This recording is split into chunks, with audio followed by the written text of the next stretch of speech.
না করে আমি কোনোদিন মরবো না। বিষ্ণু ইসলাম আমাদেরকে জানিয়েছেন তোমার জন্য যে রিজিকের বন্দোবস্ত, যেই অ্যালটমেন্ট আছে, সেটা ভোগ না করে, উপভোগ না করে তুমি মরবে না, এবং সেটা আপনি উপভোগ করবেন, আপনার কাছেই আসবে।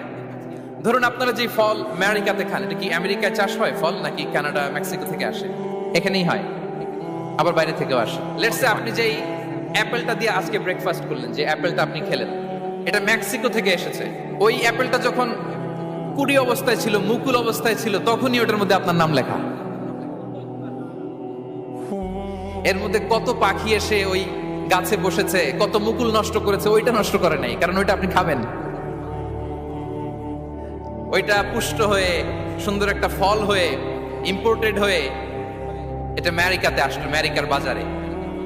অনেক মানুষ ওই ফলটা সুপার মার্কেটে যে ধরে চড়ে নেড়ে আবার রেখে দিয়ে চলে গেছে, নেয় নেই। ওইটা সে খাবে না, কারণ ওইটা আপনার রিজিকে লেখা।